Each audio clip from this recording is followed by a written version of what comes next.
Hello everyone, welcome to the official YouTube channel of JS Central। आज का हमारा ये वीडियो जो है वो इंडियन पॉलिटी के एक बहुत ही महत्वपूर्ण टॉपिक भारत के प्रधानमंत्री एवं मंत्री परिषद से संबंधित है। अगर इंग्लिश में बात की जाए तो the prime minister with council of ministers. मंत्री परिषद को अंग्रेजी में काउंसिल ऑफ मिनिस्टर कहा जाता है। प्रधानमंत्री को आप जानते हैं प्राइम मिनिस्टर कहा जाता है। तो आज का यही टॉपिक है और इसके विषय में हम लोग संपूर्ण विश्लेषण जो है इसका वो करने वाले हैं। अक्सर हाँ कई बार क्या होता है कि राष्ट्रपति और मंत्री परिषद को पढ़ते समय बीच में प्रधानमंत्री छूट जाता है। तो हम लोग इस सेशन के द्वारा प्रधानमंत्री के बारे में फुल डिटेल और उसके बाद काउंसिल ऑफ मिनिस्टर जो है मंत्री परिषद जो है उसके बारे में भी पूरे अच्छे से एक बार डिस्कस करने वाले हैं। आइए स्टार्ट करते हैं। अगर अभी तक आपने चैनल सब्सक्राइब नहीं किया तो सब्सक्राइब कर लीजिए, दोस्तों को भी शेयर कर दीजिए। स्टार्ट करते हैं the prime minister of India, Bharat के प्रधानमंत्री से। जैसा कि संविधान में कहा गया है कि राष्ट्रपति को राजकीय कार्यों में सहायता और मंत्रणा देने के लिए मंत्री परिषद होगी, मतलब काउंसिल ऑफ मिनिस्टर होगी, जिसका प्रमुख प्रधानमंत्री होगा। Prime minister is the head of council of ministers, है ना। आगे क्या है, संविधान के अनुसार प्रधानमंत्री की नियुक्ति राष्ट्रपति के निर्णय और चुनाव पर निर्भर है, किंतु व्यवहार में राष्ट्रपति का यह अधिकार अत्यधिक ही सीमित है। सीमित क्यों है? क्योंकि भारत में संसदीय पद्धति की सरकार स्थापित की गई है, अतः यहाँ के प्रधानमंत्री की स्थिति इंग्लैंड के प्रधानमंत्री के समान है।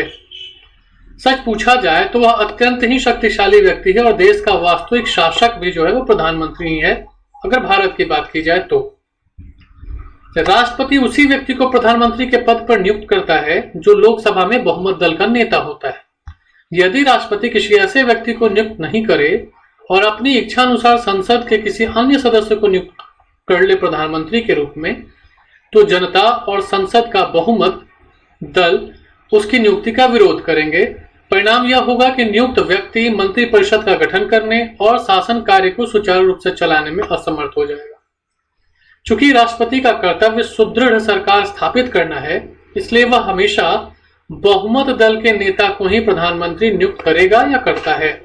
तो आप इस बात को ध्यान में रखें कि हमेशा बहुमत दल या बहुमत जो गठबंधन है उसका जो नेता है वही प्रधानमंत्री के रूप में नियुक्त होता है। आगे बात करते हैं प्रधानमंत्री पद के लिए योग्यता के बारे में। संविधान के अनुसार प्राइम मिनिस्टर को संसद का अनिवार्यतः सदस्य होना चाहिए और उसकी आयु कम से कम 25 वर्ष की होनी चाहिए। प्रधानमंत्री लोकसभा, राज्यसभा या दोनों में से किसी एक का सदस्य हो सकता है।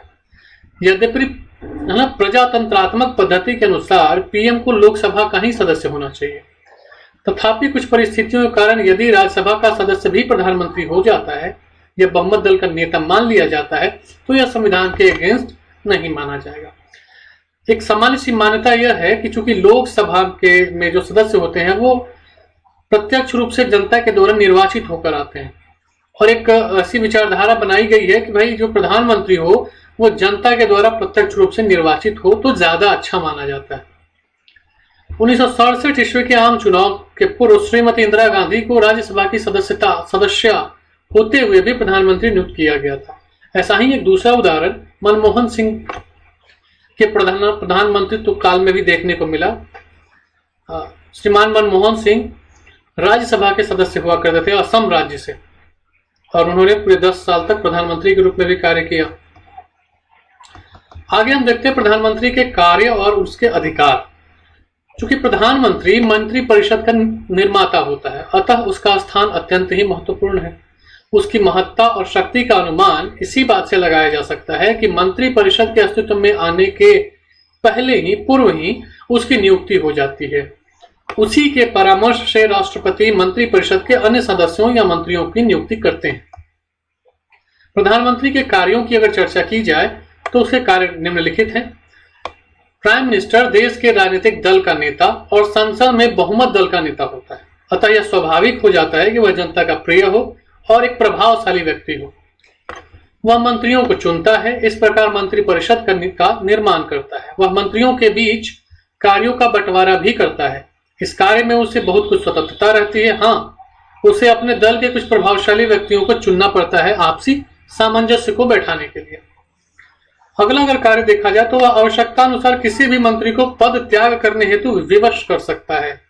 यदि उसके चाहने पर भी कोई मंत्री त्याग पत्र न दे तो वह मंत्रिपरिषद को भंग कर नई मंत्रिपरिषद का निर्माण कर सकता है। इसी कारण प्रधानमंत्री को मंत्रिपरिषद के जन्म, जीवन तथा मृत्यु तीनों का केंद्र बिंदु माना जाता है। ठीक है, प्रधानमंत्री को मंत्रिपरिषद के जन्म, जीवन तथा मृत्यु तीनों का केंद्र बिंदु माना जाता है। आगे चलें तो वह मंत्रिपरिषद के बैठकों में सभापति का पद जो है ग्रहण करता है। मंत्रिपरिषद के कार्यों, निर्णयों, नीति निर्धारण इत्यादि के रूप में उसका योगदान सबसे अधिक रहता है। वह मंत्रिपरिषद का नेता भी है और सभी विभागों के संबंध में जानकारी प्राप्त करने का उसे अधिकार भी है। वह विभिन्न भागों के आपसी मतभेदों को सुलझाने का कार्य करता है, या यूं कहें कि विभिन्न विभागों, मंत्रालयों के बीच एक समन्वय का कार्य करता है और राष्ट्र की नीति का निर्धारण करता है। इसका सबसे बड़ा प्रमाण यह है कि उसके प्रधानमंत्रित्व काल में सरकार उसी की कहलाती है, जैसे मोदी सरकार, नेहरू सरकार, मनमोहन सरकार इत्यादि। प्रधानमंत्री मंत्रिपरिषद के निर्णयों की सूचना राष्ट्रपति को समय समय पर देता है। वह राष्ट्रपति, लोकसभा और मंत्रिपरिषद के बीच एक कड़ी का कार्य करता है। कोई अन्य मंत्री राष्ट्रपति को किसी बात की सूचना नहीं दे सकता और यदि देगा भी तो पहले उसकी सूचना प्रधानमंत्री को देगा। ठीक है, इसको ध्यान से समझिए। कोई भी अन्य मंत्री राष्ट्रपति को किसी बात की सूचना सामान्यतः नहीं देता है और अगर देता भी है तो पहले प्रधानमंत्री को देता है, बाद में राष्ट्रपति को, उनकी सलाह के बाद देता है। राज्य से बहुत से ऊंचे पदाधिकारियों की नियुक्ति राष्ट्रपति प्रधानमंत्री के परामर्श से ही करते हैं, जैसे राज्यपाल, राजदूत, एम्बेसडर्स, सिविल सर्विसेज जो है, पब्लिक सर्विस कमीशन के अध्यक्ष और उनके सदस्यों की नियुक्ति। नीति संबंधी अधिकांश बातें, पॉलिसी से संबंधित अधिकांश बातें हैं और महत्वपूर्ण प्रश्नों पर भी सरकार की ओर से संसद में वही वक्तव्य देता है। इसी कारण उसे सरकार का प्रमुख वक्ता या प्रवक्ता भी कहा जाता है। क्योंकि प्राइम मिनिस्टर मंत्रिपरिषद का नेता है, अपनी टीम का कप्तान है, इसलिए समस्त देश के शासन के ऊपर उसका व्यापक अधिकार रहता है। देश के आंतरिक एवं बाह्य नीतियों का निर्धारण करने में भी प्रधानमंत्री की सबसे महत्वपूर्ण भूमिका होती है। तो ये सब हम कार्यों को देख रहे हैं। अभी और आगे हम देख रहे हैं कि संकट के समय पीएम का अधिकार और भी बढ़ जाता है, क्योंकि उसी के परामर्श से राष्ट्रपति अपने सारे संकटकालीन जो अधिकार उसको मिले हुए हैं उनका प्रयोग करता है। प्रधानमंत्री की सिफारिश पर ही राष्ट्रपति लोकसभा को विघटित करके नए निर्वाचन की आज्ञा जारी कर सकता है। प्रधानमंत्री ने अपने इस अधिकार का प्रयोग पहली बार 1970 में किया था। प्रधानमंत्री की सिफारिश पर ही लोकसभा विघटित की गई थी और नए निर्वाचन की व्यवस्था की गई थी। उसी प्रकार 22 अगस्त 1979 को भी प्रधानमंत्री की सिफारिश पर ही लोकसभा विघटित कर नए चुनाव का आदेश जारी किया गया था। अब हम बात करते हैं प्रधानमंत्री और उसके सहयोगियों की। प्रधानमंत्री तथा उसके सहयोगी अन्य मंत्रियों के बीच संबंध की चर्चा करने से प्रधानमंत्री की स्थिति और स्पष्ट हो जाती है। हम देख चुके हैं कि प्रधानमंत्री मंत्रिपरिषद का निर्माता होता है, उसे जीवन देता है और उसका अंत भी वह कर सकता है। वह मंत्रिपरिषद का अधिपति होता है, ऐसा कहा जा सकता है। यद्यपि संविधान के अनुसार पीएम और अन्य मंत्रियों के स्थान एक समान है, एक बराबर है, फिर भी उसे समानों में प्रथम, फर्स्ट अमंग इक्वल्स कहा जाता है। ये बात सब एग्जाम्स में पूछा जाता है। 4 ऑप्शन दिए हुए रहते हैं, 4 अलग अलग पोस्ट के बारे में वो पूछ लिया जाता है, इनमें से किसको समानों में आपका प्रथम या फर्स्ट अमंग इक्वल्स कहा जाता है। तो प्रधानमंत्री को और अन्य मंत्रियों के साथ सारे मंत्रियों के स्थान लगभग एक बराबर ही होते हैं और सभी सांसद भी होते हैं, लेकिन चूंकि प्रधानमंत्री उसमें स्पेशल है इसलिए उसे फर्स्ट अमंग इक्वल्स कहा जाता है। प्रधानमंत्री को मून अमंग द स्टार्स भी कहा जाता है। इंग्लैंड के प्रधानमंत्री के संबंध में यह कहा जाता है कि वह सूर्य है, जिसकी परिक्रमा मंत्रिपरिषद के अन्य सदस्य करते हैं। वास्तव में भारत के प्रधानमंत्री की भी स्थिति इसी प्रकार की है। इस प्रकार हम देखते हैं कि प्राइम मिनिस्टर के कार्य और उसकी जिम्मेदारियां बहुत महत्वपूर्ण है। वह देश का वास्तविक शासक है और जब तक उसे देश के संसद का बहुमत विश्वास प्राप्त है तब तक उसकी शक्ति असीम है। इंग्लैंड के प्रधानमंत्री के संबंध में कहा जाता है कि मंत्रिमंडल राज्य रूपी जहाज का निर्देशन चक्र है और प्रधानमंत्री उसका चालक है। भारत के प्रधानमंत्री के बारे में भी यह कथन उतना ही सत्य साबित होता है। अब अगर हम मंत्री परिषद की बात करें, काउंसिल ऑफ मिनिस्टर, आप पहले यहां एक चीज समझ लें कि मंत्री परिषद और मंत्रिमंडल दो अलग अलग शब्द होते हैं। मंत्री परिषद को इंग्लिश में काउंसिल ऑफ मिनिस्टर कहा जाता है, जबकि मंत्रिमंडल को कैबिनेट कहा जाता है। कैबिनेट या मंत्रिमंडल मंत्री परिषद का ही एक छोटा सा रूप है। इसके बारे में हम देखते हैं। भारतीय संविधान में मंत्री परिषद से संबंधित दो अनुच्छेद अत्यंत ही महत्वपूर्ण है। कौन कौन? अनुच्छेद 74 और अनुच्छेद 75, 74 एंड 75। अनुच्छेद 74 जो है, अनुच्छेद 74 ये कहता है कि राष्ट्रपति को उसके कार्यों में सहायता एवं सलाह देने के लिए प्रधानमंत्री की अध्यक्षता में एक मंत्री परिषद होगी और मंत्री परिषद के परामर्श के विषय में कोई भी न्यायिक कार्रवाई नहीं हो सकती है। कहने का तात्पर्य है कि किसी मंत्री ने राष्ट्रपति को क्या सलाह दी है, इसकी कोई न्यायिक जांच नहीं होती है। अनुच्छेद 74 में जो शब्द हैं वो शब्दशः इस प्रकार हैं: राष्ट्रपति को अपने कार्यों को पूरा करने के लिए सहायता और परामर्श देने के लिए एक मंत्री परिषद होगी, जिसका प्रमुख प्रधानमंत्री होगा। मंत्रियों ने राष्ट्रपति को क्या परामर्श दिया और दिया तो क्या दिया, इस प्रश्न पर न्यायालय में कोई जांच नहीं की जा सकेगी। संविधान का अनुच्छेद 75 ये कहता है कि प्रधानमंत्री की नियुक्ति राष्ट्रपति करेगा और अन्य मंत्रियों की नियुक्ति राष्ट्रपति प्रधानमंत्री की मंत्रणा या सलाह पर करेगा। दूसरा है कि राष्ट्रपति के प्रसाद पर्यंत अन्य मंत्री अपना पद धारण करते हैं। प्रसाद पर्यंत का मतलब एक तरह से इच्छा अनुसार होता है। मंत्री परिषद लोकसभा के प्रति सामूहिक रूप से उत्तरदायी होगी। दे आर कलेक्टिवली रिस्पॉन्सिबल, है ना, फॉर लोकसभा। क्या अच्छे ध्यान रखना है, केवल लोकसभा के प्रति, राज्यसभा के प्रति नहीं है। किसी मंत्री के अपने पद को ग्रहण करने से पहले राष्ट्रपति उसे पद व गोपनीयता की शपथ भी दिलाते हैं।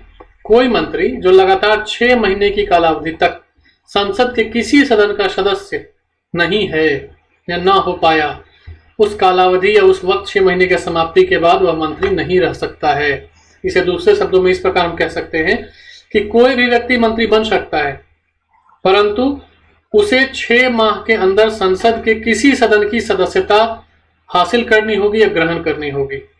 कई उदाहरण हैं ऐसे, जैसे इस वर्तमान जो लोकसभा भी चल रही है, अगर इसी की बात की जाए तो विदेश राज्य मंत्री एस जयशंकर साहब जो थे वो सिविल सर्विस के सर्वेंट रहे हैं, वहां से रिटायर हुए, उनको विदेश मंत्री बना दिया गया। पहले वो IFS ऑफिसर के रूप में कार्य कर रहे थे, तो बाद में उन्होंने राज्यसभा की सदस्यता ली और उनका मंत्री पद बरकरार है। इसी प्रकार स्मृति ईरानी है, रामविलास पासवान है, कई ऐसे उदाहरण हैं जो इस कैटेगरी में आते हैं। मंत्रियों के वेतन और भत्ते ऐसे होंगे जो समय समय पर संसद विधि द्वारा, कानून द्वारा निर्धारित करे, और जब तक संसद इस प्रकार निर्धारित न करे तब तक इनके वेतन और भत्ते ऐसे होंगे जैसे कि द्वितीय अनुसूची, संविधान की द्वितीय अनुसूची में निर्दिष्ट किए गए हैं, बताए गए हैं। अब हम देखते हैं मंत्रिपरिषद का संगठन, कंपोजिशन। प्रधानमंत्री या अन्य मंत्रियों की नियुक्ति। संविधान में यह कहा गया है कि मंत्रिपरिषद के संगठन के विषय में अधिक चर्चा नहीं की गई है। केवल इतना ही कहा गया है कि राष्ट्रपति को सलाह देने के लिए एक मंत्रिपरिषद होगी जिसका प्रमुख प्रधानमंत्री होगा। प्रधानमंत्री की नियुक्ति राष्ट्रपति करेगा और उसी के परामर्श के बाद मंत्रिपरिषद के अन्य सदस्यों की नियुक्ति होगी। परंतु इसका अर्थ यह नहीं है कि व्यवहार में राष्ट्रपति अपनी स्वेच्छा से प्रधानमंत्री की नियुक्ति कर सकता है, ऐसा नहीं होता।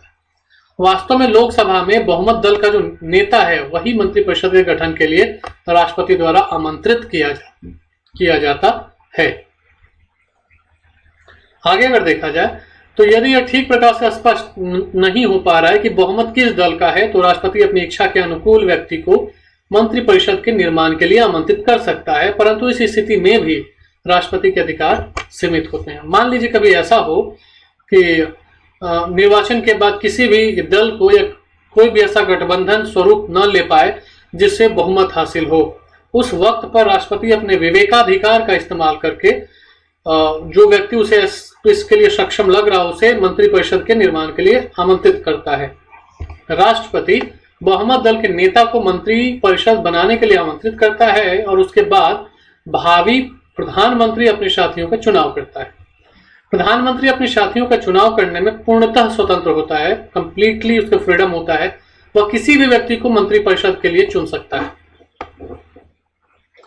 अपने सहयोगियों का चुनाव करने के बाद प्रधानमंत्री राष्ट्रपति को उनकी नामावली जो है, लिस्ट जो है वो भेज देता है। पर यदि राष्ट्रपति उस नामावली से किसी भी प्रकार से सहमत नहीं है तो वह पुनर्विचार के लिए प्रधानमंत्री को वापस कर सकते हैं। परंतु प्रधानमंत्री इस बात के लिए बाध्य नहीं होता है कि वह राष्ट्रपति की राय मान ले। अच्छा, यदि प्रधानमंत्री चाहे तो किसी भी ऐसे व्यक्ति को भी मंत्रिपरिषद में नियुक्त कर सकता है, चुन सकता है, जो संसद का सदस्य ही न हो। परंतु मंत्री नियुक्त होने के आगामी 6 माह के भीतर अंदर उस व्यक्ति को संसद के किसी न किसी सदन की सदस्यता हासिल करनी पड़ती है या ग्रहण करनी पड़ती है। संविधान में यह उल्लेख है कि राष्ट्रपति को यह अधिकार है कि वह प्रधानमंत्री को अपने पद से हटा दे, परंतु व्यवहार में राष्ट्रपति के लिए यह संभव नहीं है, क्योंकि प्रधानमंत्री और उसकी मंत्रिपरिषद मुख्य रूप से संसद के प्रति उत्तरदायी होती है। यदि राष्ट्रपति प्रधानमंत्री को पदच्युत करता है, हटाता है, तो एक बड़ा भारी वैधानिक संकट उत्पन्न हो जाएगा और राष्ट्रपति के अस्तित्व को भी खतरा उत्पन्न हो सकता है। इसलिए राष्ट्रपति इस तरह के कार्य नहीं करते हैं। मंत्री बनने के लिए योग्यता क्या चाहिए, देख लेते हैं। मंत्री पद के लिए कोई शैक्षणिक योग्यता की अनिवार्यता नहीं रखी गई है।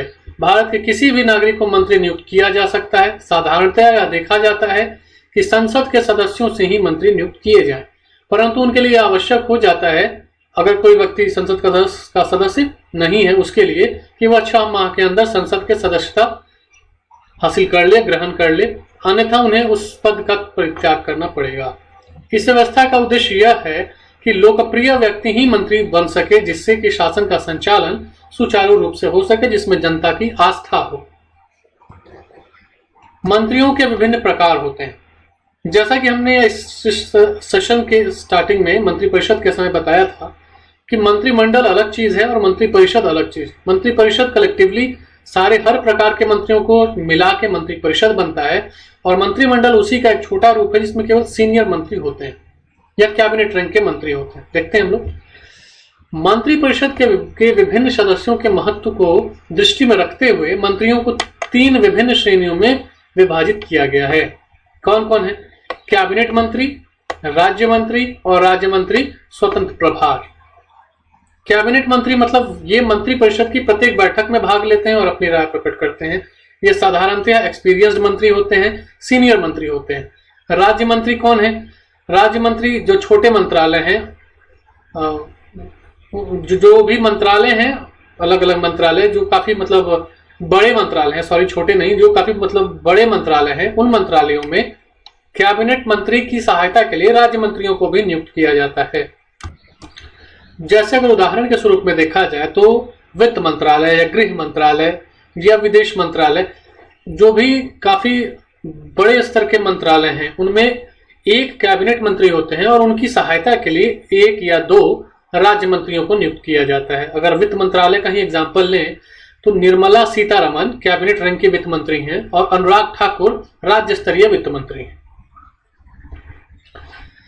अब अगर देखा जाए इसका तीसरा प्रकार, तो राज्य मंत्री विथ इंडिपेंडेंट चार्ज, स्वतंत्र, उसको हम लोग कहते हैं स्वतंत्र और प्रभार, state minister with independent charge. कई छोटे मंत्रालय ऐसे होते हैं जिनमें कैबिनेट रैंक के मंत्री की नियुक्ति नहीं की जाती है, तो वह मंत्रालय किसी राज्य मंत्री के ही जिम्मे होता है, उसी को सौंपा जाता है। और चूंकि उसमें कैबिनेट रैंक का कोई मिनिस्टर नहीं है, इसलिए कहा जाता है स्वतंत्र प्रभार, इंडिपेंडेंट चार्ज। ठीक है, तो राज्य मंत्री, स्वतंत्र प्रभार, राज्य मंत्री और कैबिनेट मंत्री, इस तीन प्रकार के मंत्रियों की अलग अलग श्रेणियां हैं। एक और प्रकार के मंत्री हो सकते हैं उप मंत्री, जो डेप्यूटी मिनिस्टर हैं, उनको कहा जाता है। हालांकि अभी ये चलन अब तत्काल तो नहीं है अभी वर्तमान लोकसभा में। तो उप मंत्री जो नए लोग इलेक्शन जीत कर आते हैं, उन्हें सिखाने के लिए एक तरह से उनका मतलब ज्ञान वर्धन होता रहे, इसलिए इनको उप मंत्री कहा जाता है। ये सबसे निचले स्तर के मंत्री होते हैं। वर्तमान लोकसभा में उप मंत्री स्तर का कोई भी मंत्री नहीं रखा गया है। राज्य मंत्री और उप मंत्री मंत्रिपरिषद की रोजमर्रा की बैठकों में भाग नहीं लेते हैं। उन्हें मंत्रिपरिषद की बैठक में तभी बुलाया जाता है जब उनके विभाग के कार्यों की जांच पड़ताल की जाती है या सामूहिक कार्य की योजना बनाई जाती है। राज्य मंत्री और उप मंत्री कैबिनेट मंत्री की देखरेख में काम करते हैं। कुछ प्रमुख मंत्रालय भी हैं, जैसे भारत सरकार के कुछ प्रमुख मंत्रालयों के नाम जैसे गृह मंत्रालय, वित्त मंत्रालय, रक्षा, डिफेंस, खाद्य और कृषि, शिक्षा, परिवहन, संचार, कानून, रेल, सूचना और ब्रॉडकास्टिंग इत्यादि जो है वो प्रमुख मंत्रालय हैं, जिनमें कोई ना कोई कैबिनेट मिनिस्टर अवश्य होता है। पद की शपथ, ध्यान रखना है कि मंत्री जो हैं वो ईश्वर की शपथ लेते हैं और उनके शपथ में बस यही होता है कि मैं, फिर उनका नाम, ईश्वर की शपथ लेता हूं या सत्यनिष्ठा से प्रतिज्ञा लेता हूं कि मैं विधि द्वारा स्थापित भारत के संविधान के प्रति निष्ठा रखूंगा, संघ के मंत्री के रूप में अपने कर्तव्यों का श्रद्धापूर्वक और शुद्ध अंतःकरण से पालन करूंगा तथा भय या पक्षपात, अनुराग या द्वेष के बिना मैं सब प्रकार के लोगों के प्रति संविधान के अनुसार न्याय करूंगा। यही शपथ है उनका। आगे देखते हैं वेतन और भत्ते। मंत्रियों को वेतन और भत्ते आदि निर्धारित करने का अधिकार संसद को प्रदान किया गया। समय समय पर संसद मंत्रियों के वेतन और भत्तों को निर्धारित करती है और उसमें बदलाव भी करती है। संसद मंत्रियों के वेतन को कम या ज्यादा कर सकती है, अधिक भी कर सकती है और उसको घटा भी सकती है। मंत्रियों को रहने के लिए एक बंगला, सुसज्जित आवास, फर्नीचर, सुख सुविधा का पूरा उनका ख्याल रखा जाता है। और इस प्रकार हमने प्रधानमंत्री और मंत्रिपरिषद के बारे में पूरा डिटेल में स्टडी कर लिया है। ये सेशन आपको कैसा लगा आप जरूर बताइए कमेंट करके। अगर आपको अच्छा लगा तो इसको लाइक और शेयर जरूर करें, हमें ज्वाइन करें, हमारे यूट्यूब चैनल को सब्सक्राइब कर लें और अपने दोस्तों को भी बताएं कि वो भी इसे सब्सक्राइब और लाइक शेयर करें, देखें और लाभान्वित हो। आप हमसे हमारे फेसबुक पेज और टेलीग्राम चैनल के जरिए भी जुड़ सकते हैं। अपना फीडबैक जरूर दें।